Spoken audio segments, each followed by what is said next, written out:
आप देख रहे हैं कल का बाजार। आपकी सभी क्वेरी स्टॉक रिलेटेड, फिर चाहे वो ट्रेडिंग की बात हो या बात हो इन्वेस्टमेंट पोजीशंस की, सभी शो में हम करते हैं शामिल। आप अपने क्वेश्चंस हमें पहुंचा सकते हैं। 7045220000 हमारा व्हाट्सएप नंबर है। इसके अलावा आप कनेक्ट कर सकते हैं सोशल मीडिया प्लेटफॉर्म्स के थ्रू। फेसबुक, ट्विटर पर जाइए, CNBC आवाज़ के हैंडल पर ये शो आप लाइव भी देख सकते हैं। साथ ही अपने क्वेश्चन भी पोस्ट कर सकते हैं #आस्क आवाज़ लिखकर। कुछ क्वेश्चन हम पिक भी करते हैं सोशल मीडिया प्लेटफॉर्म से इस शो के दौरान। आज हमारे साथ है इंडिपेंडेंट एनालिस्ट सरवेन श्रीवास्तव। सरवेन, नमस्कार, स्वागत है आपका। कल के लिए आउटलुक लेंगे, लेकिन एक रिकैप पहले ले आते हैं बाजार का। आज फाइनेंशियल निफ्टी एक्सपायरी के दिन बाजार में प्रॉफिट टेकिंग रही। इसी के साथ मार्केट आखिरी घंटे में फिसल कर बंद हुआ। सेंसेक्स 30-31 अंक चढ़कर 71,386 पर क्लोज हुआ। निफ्टी 32 अंक चढ़कर 21,545 पर। सबसे ज्यादा तेजी हमने रियल्टी, ऑटो, फार्मा में देखी। बैंकिंग, FMCG, PSU स्टॉक्स दबाव के साथ बंद हुए। मार्केट दिन के ऊपरी स्तरों से फिसलकर लोअर लेवल्स पर बंद हुआ। हालांकि कुछ पॉकेट्स थे जहां पर स्ट्रेंथ इंटैक्ट थे, जिसमें रियल्टी, फार्मा इंडेक्स शामिल थे। FIs ने खरीदारी की है 990 करोड़ की। DIs ने भी खरीदारी की 104 करोड़ की। तो ये है नंबर्स संस्थागत निवेशकों के। क्या सजेशन रहेगा कल के लिए सरवेंद्र आपका? क्या व्यू है मार्केट्स पर? निफ्टी, बैंक निफ्टी कैसे एक्सपेक्ट कर रहे हैं कल का कारोबार, और क्या सजेशन इंडेक्स ट्रेडर्स को? बहुत बहुत नमस्कार दीपाली जी। देखिए, अब एक रेंज बाउंड दायरा, तो एक बार ये तो लग रहा है कि 21,500 21,550 के आसपास 2 दिन हमने सपोर्ट लिया, और कोशिश हम कर रहे हैं वापस से ऑल टाइम हाईज की तरफ जाने की। तो आई थिंक ब्रॉडली 21,500 से 21,850 की रेंज ये रहेगी। प्योरली अगर हम शॉर्ट टर्म देखें नेक्स्ट 2 से 3 दिन के लिए, तो कल के लिए भी थॉट यही रहेगा कि भाई आज खाली एक ही प्रॉब्लम हुई है कि बैंक निफ्टी ने अपने पिछले 2 हफ्तों के लो तोड़ के नीचे बंद किया है। तो अब उम्मीद यही करेंगे कि बैंक निफ्टी कहीं संभले। तो अगर बैंक निफ्टी समझ जाता है इन स्तरों के आसपास से, और आई थिंक 47,400 के नीचे जो आज चला गया, वो एक की लेवल है। तो आई थिंक फर्स्ट हाफ में कल अगर हम रिकवर कर जाते हैं, तो निफ्टी, बैंक निफ्टी दोनों में मुझे लगता है कि कहीं एक बार वापस 1 से 2 दिन के लिए आपको ऊपर का एक उछाल देखने मिलना चाहिए। निफ्टी में आप तकरीबन, जैसे मैंने बोला, 21,800 21,850 के स्तर ध्यान रखें ऊपर में। नीचे में जो क्रिटिकल लेवल अब बन गया है वो 21,500 का है। उसके ऊपर टिके रहना बहुत जरूरी है निफ्टी के लिए। और बैंक निफ्टी के लिए भी आई थिंक अब 47,400 एक क्रिटिकल लेवल है जो फर्स्ट आवर में हम कल देखेंगे। तो अगर रिकवरी हो जाती है तो बैक टुवर्ड्स 47,800 48,000 बैंक निफ्टी भी जा सकता है। और आई थिंक बहुत इंपॉर्टेंट ये नेक्स्ट 1-2 दिन होने वाले हैं। फ्राइडे और मंडे के ट्रेड्स मेरे हिसाब से काफी इंपॉर्टेंट होंगे, क्योंकि वहां से आप एक डायरेक्शन फिर एक अच्छा ढूंढ पाएंगे बाजार में। But in the mean time, जैसे मैंने बोला, थोड़ा सा रेंज बाउंड एक्शन दोनों इंडेक्सेस में रह सकता है। अच्छा, कुछ ट्रेड्स रहेंगे आप पर? देखिए, आज अगर आप देखिए तो टायर स्टॉक्स में थोड़ा सा मोमेंटम दिखा। तो आई थिंक कल के एक्शन में आपको फोकस में, आई थिंक टायर स्टॉक्स में अपोलो और बालकृष्ण, आई थिंक दोनों में अच्छे अट्रैक्शन आज आए हैं। दोनों के कैंडल्स अच्छे बने हैं। तो आई थिंक इन दोनों में आपको ऊपर में डेफिनेटली 1 से 2 दिन के लिए रुझान पॉजिटिव दिखना चाहिए, और ये दोनों स्टॉक कल भी एक्शन में होने चाहिए। और बैंक निफ्टी में आई थिंक की लेवल्स जो होल्ड करने हैं वो ICICI बैंक को है। 970 से 980 का आंकड़ा बहुत इंपॉर्टेंट है।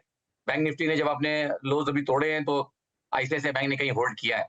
तो ये being a heavy weight, I think कल ICICI बैंक, एक्सिस बैंक, इन दोनों में भी आपको ये देखना पड़ेगा कि अगर बैंक निफ्टी को संभालना है तो इन दोनों को संभालना पड़ेगा, और दोनों अपने सपोर्ट्स को होल्ड करके कहीं ऊपर चलने चाहिए। तो आई थिंक इंटरेस्टिंग 1 से 2 दिन के प्लेस रहेंगे। और ये देखना चाहिए कि फाइनेंशियल्स को अब यहाँ पे पार्टिसिपेट करना पड़ेगा, और प्राइवेट बैंक्स को अब चलना पड़ेगा, और बैंक निफ्टी की वीकनेस को नेगेट करना पड़ेगा। तब जाके कहीं आई थिंक ओवरऑल आपको एक मार्केट में तेजी का स्ट्रक्चर दिखेगा। चलिए, तो ये रहे एक्शन वाले स्टॉक्स कल के लिए। अब फटाफट से सवालों करते हैं शामिल। अशोक जैन हमारे साथ कनेक्टेड है मणिपुर से। अशोक जी, नमस्कार, बताइए क्या सवाल है आपका?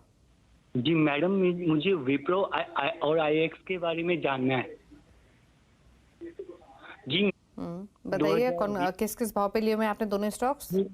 विप्रो मैंने 666 में लिया था, एवरेज करके 554 तक ला दिया। 2 साल हो गए और अभी तक वो वहीं पर अटका हुआ है। और दूसरा IEX जो मैंने 228 तक एवरेज करके ला दिया है, उसमें मेरा 1805 शेयर है, वो भी 2 साल हो गए हैं। और एक डीमार्ट और है मैडम। Hello madam. ठीक है, तो मैं विप्रो और IEX पे राय ले लेती हूँ पहले। अशोक जी, आपने बाइंग प्राइस तो मेंशन किया है, लेकिन अब पूछ लेते हैं क्या सजेशन रहेगा सरवेंद की तरफ से। सरवेंद, बताइए दोनों ही पोजीशंस पर क्या सजेशन आपके? देखिए पेशेंस से बने हुए हैं, एक ये अच्छी बात है, but I think losing trades को बहुत ज्यादा एवरेज कर रहे हैं, पॉसिबली कहीं ये ऊपर के लेवल से फंसे होंगे और लूजिंग ट्रेड्स को बहुत ज्यादा एवरेज कर रहे हैं। और स्पेशली अब ये काफी हाई बीटा नेम है आईएक्स और काफी हाई हाई रिस्क ट्रेड है, मतलब ये हाई रिस्क कैटेगरी के इन्वेस्टर्स या ट्रेडर्स के लिए, पर्सन्स के लिए जिनका वो प्रोफाइल है। तो अगर इनका प्रोफाइल ऐसा है कि ये इतना हाई बीटा स्टॉक संभाल सकते हैं तो पॉसिबली आई थिंक ट्रेड में यहाँ बने रहे। फिलहाल तो short to medium term setups अच्छे बने, high top high bottom formations हैं और 120-30 से जो चला है उसमें ट्रैक्शन मोमेंटम अच्छा लग रहा है। तो नेक्स्ट 3 से 6 महीने का और टाइम देंगे तो पॉसिबली इनका भाव आएगा कि नहीं आएगा पूरा एवरेज वाला वो मुझे नहीं मालूम, बट वो कहना मुश्किल होगा। बट फिलहाल मुझे लगता है 185 से 210 ये एक रेंज आईएक्स की बन सकती है नेक्स्ट 3 से 6 महीने में, तो उन रेंजेस में जाएगा, ऐसा मेरा मानना है। तो फिलहाल वहां ट्रेड में बने रहें। और विप्रो के केस में भी आईटी स्पेस ने अंडर परफॉर्म किया है और अब कहीं वो कैचअप का सेटअप बन रहा है, बट मान के चलिए कि अभी रिजल्ट्स भी है, रिजल्ट सीजन चालू हो रहा है और थोड़ा अलर्ट यहाँ रहना पड़ेगा। मेरा मानना ये है कि यहाँ पे भी मुझे लगता है कि 495-500 के लेवल्स तो आ रहे हैं शॉर्ट टर्म में, वो तो मुझे दिख रहा है। तो आई थिंक फिलहाल ट्रेड में बने रहें और यहाँ पे अगर चाहें तो 440 के नीचे एक स्टॉप लॉस भी रखें और दोनों ही ट्रेड में बने रहें।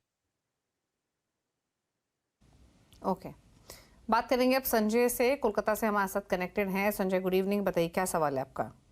हाँ, गुड इवनिंग मैडम। एक्चुअली मैंने येस बैंक के बारे में जानना था। एक्चुअली मेरा जो करंट प्राइस से मैंने लिया है वो 21 रुपीज से, तो ये मैं होल्ड करना चाहता हूँ लॉन्ग टर्म के लिए, और ये मैं एवरेज भी या ले सकता हूँ कि नया स्टॉक? ओके, ठीक है, तो पूछ लेते हैं क्या सजेशन रहेगा। येस बैंक पर बताइए क्या करें, 21 रुपए में खरीदा है, 24 रुपए ऑलरेडी ट्रेड कर रहा है, लॉन्ग टाइम का व्यू लेके चल रहे हैं, क्या सजेशन? देखिए इसमें मैं हमेशा ये पॉइंट आउट कर रहा हूँ और काफी समय से कर रहा हूँ कि 2020 में जब इसने 25 तोड़ा उसके बाद से इसका दायरा वही बन गया है। वैसे तो पैनिक में 10 रुपए के नीचे भी गया है, 5-6 रुपए के भी भाव दिखे थे, बट मोर और लेस देखें तो लास्ट 4 साल की अगर आप रेंज पकड़े तो नीचे में 10 रुपए और ऊपर में 25 रुपए, ये इसकी रेंज रही है और इस रेंज में पिछले 4-1 साल से अटका हुआ है। तो अब कम से कम मुझे लगता है कि इस रेंज का ब्रेकआउट हो जाए, 25-26 का एक डिसाइसिव ब्रेकआउट हो जाए, तब आप यहाँ पे चाहेंगे कि तब जाके आप बोलेंगे कि चलिए अब इसकी रीरेटिंग हो गई टेक्निकली और अब ये लंबी अवधि में का एक घोड़ा बन सकता है। सो आई थिंक वो कॉल तो तभी लेंगे जब वो लेवल निकल जाए। तो आई थिंक 25-26 के लेवल्स पॉसिबली आ सकते हैं, बट एक 26 रुपए के ऊपर डिसाइसिव ब्रेकआउट चाहिए विद प्राइस एंड वॉल्यूम, और उसके ऊपर 1-2 दिन बढ़िया प्राइस एक्शन होगा तो हम मानेंगे कि हाँ ये रेंज निकल गई है और अब पॉसिबली इतनी ही रेंज ऊपर में ऐड होगी। सो अगर 15-20 पॉइंट के नीचे में रेंज बनाई हुई है हमने, तो 25 प्लस या 26 प्लस 20 हम जब डालेंगे तब हमें लगेगा कि कहीं 45-46 के टारगेट्स नेक्स्ट 12-24 महीने में इसके आएंगे। बट फिलहाल आई थिंक वो सीढ़ी हमने अभी चढ़ी नहीं है, तो वो कॉल मैं अभी नहीं लूंगा। बट फिलहाल मैं यही बोल के इनको चलूंगा कि भाई 25 से 26 रुपए पे अलर्ट रहिएगा, अगर ब्रेकआउट नहीं हो रहा है तो थोड़ा मुनाफा बांध लीजिएगा, और अगर ब्रेकआउट हो रहा है तो फिर खड़े रहिए। ठीक है, बात करेंगे रुद्र अग्रवाल से, हमारे साथ कनेक्टेड हैं। रुद्र नमस्कार, बताइए क्या सवाल है आपका? जी, मेरे पास Tilak Nagar industries and Exide industry के शेयर हैं। तिलक नगर के 261 पे 300 शेयर है और एक्साइड के 320 पे 200 शेयर है। ओके, एक्साइड में आपने बाइंग लेवल क्या बताया? 320। ओके, 320 रुपए की खरीदारी है एक्साइड में और तिलक नगर इंडस्ट्रीज में 261। क्या सजेशन दोनों ही शेयर्स में सर्वेंद्र आपकी तरफ से? देखिए एक्साइड में जहां तक इनका ट्रेड है, आई थिंक दोनों स्टॉक्स में फिलहाल आई थिंक सेटअप्स इसके ज्यादा बेहतर लग रहे हैं, और मैं इनको यही बोलूंगा यहाँ पे कि भाई फिलहाल एक अच्छा मोमेंटम पकड़ा हुआ है स्टॉक और काफी दिनों के बाद चला है, काफी अंडर परफॉर्म कर रहा था, अब कैचअप वाला गेम यहाँ पे आपको क्लियरली दिख रहा है। और अभी इसने अभी फ्रेश इस मूव में इसने 2018 के हाई निकाले, तो ये स्टॉक हुआ है जो 2018 में टॉप आउट हो गया था और उसके बाद नए हाई नहीं बना पाया। तो आई थिंक अब इतने सालों के बाद चला है तो बेनिफिट ऑफ डाउट इसको देंगे और ये मान के चलेंगे कि भाई जब तक ये करंट ट्रेंड और करंट मोमेंटम कैरी फॉरवर्ड है, मेरे हिसाब से ट्रेड में बने रहें। स्टॉप लॉस ट्रेलिंग लगाएं जरूर, मेरे हिसाब से 313 या 310 के नीचे लगाएं, मेरे हिसाब से एक थोड़ा सा राउंड फिगर हो जाएगा। 309 रुपए का 40 पैसे का क्लोजिंग ओनली स्टॉप लॉस रखें और मेरे हिसाब से एक्साइड इंडस्ट्रीज में इनको यहाँ पे अभी फिलहाल बने रहना चाहिए। और जहां तक रही इनके दूसरे स्टॉक की बात, आई थिंक यहाँ पे अभी मुझे लग रहा है कि पीछे के जो हर्डल्स हैं इसके 270 275 के तिलक नगर को, वो इसको निकालना अभी बाकी है। वहां से जो करेक्शन चला है मुझे वो थोड़ा सा इम्पल्सिव लग रहा है, मतलब इन द सेंस उसका नेचर मुझे ऐसा लग रहा है कि ये जो करंट मूव है ये खाली एक पुल बैक है और पिछला लो टूटेगा 235 के आसपास जो हमने लो रखा है वो इसका टूटेगा और मुझे लगता है कि 210 215 तक ये फिसलेगा। तो यहाँ मेरी राय रहेगी अगर उछालों में बेच सकें और उछालों में बेचें और 275 280 के स्टॉप लॉस से उछालों में बेच के प्रॉफिट बुक करें और नीचे में दोबारा मिले अगर 210 220 की रेंज में तो दोबारा लें। ओके, बात करेंगे चिराग पटेल से, गुजरात से हमारे साथ कनेक्टेड हैं। चिराग नमस्कार, बताइए क्या सवाल है आपका? नमस्कार मैडम, मेरे पास आरती इंडस्ट्रीज है 150 शेयर 550 के भाव पे, तो मैडम अभी इसको होल्ड करना चाहिए कि 550 की बाइंग है और आपका होराइजन क्या है इस स्टॉक को लेकर? हेलो, कितना समय रुक सकते हैं इसमें? होल्डिंग टाइम क्या रहेगा आपका? 6 महीना साल भर। ओके, साल भर का व्यू है, क्या करें आरती इंडस्ट्रीज में? 550 की बाइंग है। देखिए आई थिंक या तो इनकी बहुत थोड़ी पहले की बाइंग है, पहले से इन्होंने होल्ड किया क्योंकि स्टॉक की बीच में बहुत पिटाई हुई थी और एक तकरीबन 1000 रुपीज के ऊपर से गिरा था और नीचे में 450 के आसपास के लेवल्स इसने बनाए थे। वहां पे इसने एक अच्छा बेस तो बनाया है, वहां से रैली चली है। तो अब मेरा थॉट तो यही कि फिलहाल जो सेटअप्स बने और जो ईयरली के इसके सेटअप्स बने जो इसका साल पॉजिटिव गया, आई थिंक पोटेंशियल तो है इसमें। तो मेरा थॉट यही रहेगा कि अगर ट्रेड बने रहना चाहते हैं तो कॉस्ट के आसपास या उससे 10-20 रुपए ऊपर एक स्टॉप लॉस जरूर बना के रखें कि ताकि थोड़ा पैसा इनके पास आए, क्योंकि स्टॉक अगेन ये भी काफी हाई बीटा है और पिछली जो उसकी पिटाई हुई थी उसका अभी 50% भी पूरा पुल बैक, पूरा डिसाइसिवली एक अच्छा पुल बैक कर नहीं पाया है। तो अलर्ट रहने वाली बात है। नो डाउट लग तो रहा है कि एक मीडियम टर्म अप ट्रेंड चल रहा है और एक अच्छा बेस 450 के आसपास डबल बॉटम बना हुआ लग रहा है। तो आई थिंक ट्रेड में बने रहें और कहीं 570 के आसपास एक ट्रेलिंग स्टॉप लॉस यहाँ पे बना के रहें। ओके, बात करेंगे अब सैलजा से, कोलकाता से कनेक्टेड है, पश्चिम बंगाल से। सैलजा नमस्कार, बताइए सवाल। हाय, एक्चुअली मेरे पास 2900 के रेट्स में लिया हुआ अल्काइल एमाइंस है, ठीक है, और एक्चुअली मैं काफ़ी समय से वेट करी थी उसमें ब्रेकआउट आने का, बट मुझे समझ नहीं आ रहा है कि मेरा लॉन्ग टर्म का व्यू है, तो मैं कोई हड़बड़ में नहीं हूँ, but I just want to know कि वो उसमें उसको एग्जिट कर जाऊँ लॉस पे या होल्ड ऑन करूँ। अल्काइल एमाइंस पर सवाल है, क्या सजेशन? 2927 की बाइंग। नहीं, यहाँ आई थिंक थॉट ये रहेगा कि एक लंबा लॉन्ग ड्रॉन करेक्शन फिलहाल 2-2.5 साल का चला है और लग तो रहा है कि कहीं एक बेस फॉर्मेशन हो चुका है, एक short to medium term base formation 2160 के आसपास जो भी हमने लेवल्स रखे वहां हम 3-4 क्वार्टर हम उन एरियाज के आसपास रहे और हमने 2150 2146 उस एरियाज को हमने कहीं होल्ड किया है। तो आई थिंक जब इन्होंने अपना दायरा लंबा बोला है तो आई थिंक वही लेवल्स इनको ध्यान में रखने पड़ेंगे। 2100-2150 के जो सपोर्ट्स बने हैं, जब तक उसके ऊपर टिका हुआ है तब तक आई थिंक ट्रेड में बने रहे और उम्मीद ये है कि एटलीस्ट एक अच्छा पुल बैक तो करेगा, if not a fresh bull market तो एक अच्छा पुल बैक करेगा जो इसको तकरीबन 3031 की तरफ लेके जाएगा। यहाँ 9 से 12 महीने प्लस का एक व्यू लेके चलें तो आई थिंक 3031 के लेवल्स ऊपर में यहाँ आ सकते हैं और जैसे मैंने बोला 2150 के आसपास सपोर्ट्स हैं, उनके नीचे कहीं इनको एक स्टॉप लॉस रखना चाहिए। चेतन शर्मा है अगले कॉलर सवाल पूछने के लिए, मेरठ से। चेतन जी नमस्कार, बताइए सवाल।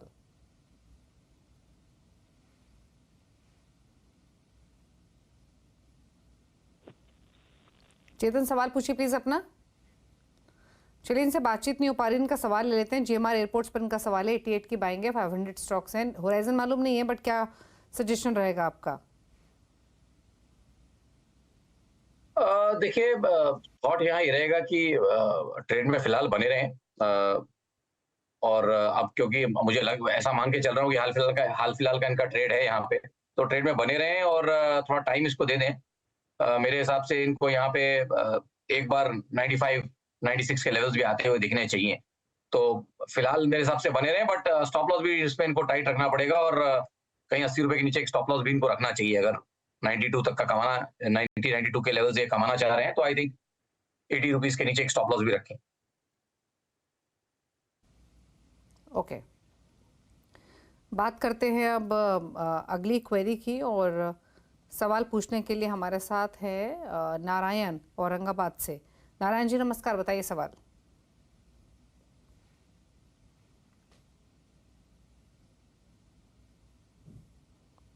नारायण जी सवाल पूछिए प्लीज। चलिए इनका सवाल लेते हैं, तक ऑडियो नहीं जारी है। जुबलेंट फूड वर्क्स पर इनका सवाल है, 560 की इनकी बाइंग है, 100 स्टॉक से, क्या करें मानस? सरविंद क्या सजेशन जुबलेंट फूड वर्क्स पर? देखिए यहाँ पे थॉट यही है कि थोड़ा सा अंडर परफॉर्मेंस है, प्रेशर है और पुल बैक जैसा ही सेटअप लगा है, और ये वीक मंथ का जो वीकली सेटअप आ रहा है, मान के चल रहा हूँ कि अगर जैसे 1-2 दिन बाकी है वीक में, और अगर इस तरह से बंद हुआ 535-540 के लेवल्स के नीचे बंद हुआ, तो आई थिंक एक शॉर्ट टर्म वीकनेस यहाँ पे आएगी। और मेरा थॉट यही है कि उस वीकनेस में ये वापस 490-480 की तरफ जाएगा। तो आई थिंक अगर वो रिस्क इनको लग रहा है और उतना ये ट्रेड कर सकते हैं, तो आई थिंक यहाँ इनको एक बार बेचना चाहिए। इनको वापस 480-490 की रेंज में एक बार लेने के लिए मिलेगा। 1 से 3 महीने लगेंगे, बट आई थिंक ये ट्रेड अच्छा बनता है। प्लस अगर ये करना चाहें तो डेफिनेटली एक स्टॉप लॉस यहाँ रखें, 560 के ऊपर एक स्टॉप लॉस रखें, और बेचेंगे तो नीचे में लेने के लिए मिलेगा। ओके, बात करते हैं अनिल से, औरंगाबाद से अगेन कनेक्टेड है हमारे साथ। अनिल नमस्कार, बताइए क्या सवाल है आपका? हाँ नमस्कार, अनिल पिंपड़ा बोला औरंगाबाद से। हेलो, बताइए क्या सवाल है? मेरे आईडीबीआई की शेयर है मेरे पास 539 के एवरेज से। हेलो, ओके, यूको बैंक की शेयर है 600, 1300 पाएंगे, और बैंक ऑफ महाराष्ट्र के 1000 शेयर है 1450 से। तो उसके क्या करना चाहिए, होल्ड करना चाहिए? तो सरकारी बैंक, हाँ, तो इन्होंने bank of Maharashtra, IDBI bank, UCO bank, सारे मिड स्मॉल कैप बैंक्स लिए हुए हैं। लेवल्स में क्विकली बता देती हूँ इनके खरीदारी के लेवल्स क्या हैं। यूको बैंक 13 रुपये पर, बैंक ऑफ महाराष्ट्र 14.5 रुपये पर, आईडीबीआई बैंक 39 रुपीज पर। सभी में इनको अच्छा फायदा हो रहा है। यूको बैंक 27 रुपये का फायदा दे रहा है, आईडीबीआई बैंक में भी काफी अच्छे प्रॉफिट्स हैं। क्या सजेशन रहेगा? देखिए पीएसयू स्पेस में, और जैसे मैंने बोला अभी बैंक निफ्टी में थोड़ा प्रेशर था, अगर थोड़ा यहाँ एटलीस्ट यूको बैंक के केस में मुझे लगता है कि इनको थोड़ा मुनाफा मानना चाहिए, क्योंकि इसका जो मंथली कैंडल बना था 3-4 महीने पहले, उसमें काफी वीक बाउंस आ रहा है। तो जो इसका मंथली कैंडल बना था अक्टूबर 23 का, आई थिंक उसका एक बाउंस ही चल रहा है, और मुझे लगता है कि वो लोज कहीं नीचे में 35 रुपए वाले इसके टूटेंगे, और उस केस में आई थिंक 29-30 तक भी ये फिसलेगा। सो एक डिसेंट 25 से 30% का डाउन टिक यहाँ पे आ सकता है, ऐसा मेरा मानना है। तो आई थिंक यहाँ पे इनको प्रॉफिट हो रहा है। एटलीस्ट अगर आधी क्वांटिटी बेचेंगे तो आधी में ट्रेडिंग कर पाएंगे। तो थॉट यही है कि कहीं यहाँ पे आधी क्वांटिटी बेचें, और जब दोबारा 29-30 से 29-31 के आसपास के लेवल्स आए, तो दोबारा वहां पे मेरे ख्याल से ये एक बार खरीदारी वहां पे कर सकते हैं। और जहां तक रही बैंक ऑफ महाराष्ट्र की बात, आई थिंक मोर और लेस सेटअप्स तो यहाँ पे भी वही है, बट यहाँ मैं इनको थोड़ा सा लगा राय दूंगा ये कि भाई अगर इसको एक ट्रेलिंग स्टॉप लॉस के सहारे अगर इसको रख लें नेक्स्ट 10 दिन, तो शायद एक चांस है कि ब्रेकआउट आ जाए 50 रुपए के ऊपर। तो यहाँ पे मैं इनको बोलूंगा कि 41.90 के आसपास, 42 के जस्ट नीचे एक क्लोजिंग होली स्टॉप लॉस रखें बैंक ऑफ महाराष्ट्र में, और ट्रेड में बने रहे यहाँ पे। और जो इनका लास्ट जो कॉल था वो आईडीबीआई बैंक का, वहां पे मेरी राय ये है कि भाई यहाँ पे भी एक डबल टॉप जैसा सिनेरियो या एक सप्लाई एरिया 79-80 के ऊपर ये जा नहीं पा रहा है किन्हीं कारणों से। तो यहाँ पे भी मेरी राय रहेगी कुछ हालों में अगर थोड़ा मुनाफा बांधेंगे तो बाद में इनको नीचे में लेने के लिए मिलेगा। ठीक है, चलिए, तो ये रहे सजेशन आपके लिए, और इसी के साथ एक ब्रेक का भी वक्त हो गया है। ब्रेक के बाद लेंगे सोशल मीडिया से क्वेश्चंस को, जल्द वापस आते हैं। चार्ट को तो बताइए क्या सजेशन रहेगा? देखिए जितना मैं इसको सरसरी निगाह मार के देख पा रहा हूँ, आई थिंक लास्ट 4-5 सालों में एक अच्छा मूव यहाँ पे रहा है, और स्टॉक ने काफी अच्छे रिटर्न दिए। 700 वाला तकरीबन ऊपर में 6,500, 7,000, 7,500 तक ऑलमोस्ट जाके आया है। तो आई थिंक उसके बाद अभी करेक्शन, लास्ट ईयर का एक करेक्टिव ईयर गया, और आई थिंक अभी ये इस मूव को थोड़ा बचाएगा। तो I think range bound stock है। वॉल्यूम्स थोड़े कम होते हैं कंपैरेटिवली, थोड़ा तो आपको थोड़ा स्पाइकी दिखेंगे वॉल्यूम्स, कभी हो रहे हैं और कभी 1 लाख से कम हो रहे हैं, कभी ज्यादा हो रहे हैं, बट ब्रॉडली मुझे ये लगता है कि मौके आएंगे लेने के लिए। और अगर सेफ रेंज इसको एक्यूमुलेट करने की अगर पूछी जाए, तो आई थिंक 4200-4300 के जो लेवल्स अभी आए थे बीच में, उन एरियाज के आसपास ही इसके रिस्क लॉट्स बढ़िया हैं। तो अगर एक्यूमुलेट करना है तो धीमे धीमे आई थिंक पेशेंस से वेट करें और नीचे आए तो लें। करंट स्तर से तो रिस्क रिवॉर्ड उतना बढ़िया नहीं बन रहा कि मैं इनको यहाँ से बोल पाऊँ, और मुझे लग भी रहा है कि 6-12 महीने और एक साइडवेज जोन में ये निकालेगा। तो आई थिंक मोर और लेस 4200 से लेके 5,500 तक की यहाँ पे एक रेंज बनेगी। उस रेंज के लोअर एंड में एक्यूमुलेट करने की कोशिश करें। फिलहाल रेंज के बीचों बीच चल रहा है। ओके, चलिए, तो ये रहा आपके लिए सजेशन फाइन ऑर्गेनिक्स पर। सवाल इतने ले पाएंगे और समय की कमी है तो ज़्यादा क्वेश्चंस नहीं ले पाएंगे सोशल मीडिया से। शुक्रिया सर्वेंद्र। कोई क्लोजिंग कमेंट आपकी तरफ से? जी बहुत धन्यवाद बुलाने के लिए, और एज यूजुअल हमारा फर्ज बनता है कि हम दें ये डिस्क्लेमर कि भाई हम यहाँ पे जो देते हैं वो ब्रॉड ओपिनियंस हैं। कुछ भी करने से पहले आप अपने निजी सलाहकार से जरूर बात करें। ओके, चलिए, शुक्रिया आपका शो में आने के लिए और सभी क्वेरीज को आंसर करने के लिए थैंक यू। इसी के साथ एक ब्रेक का वक्त हो गया। ब्रेक के उस पर भी खबरें जा रही है CNBC आवाज पर। नमस्कार।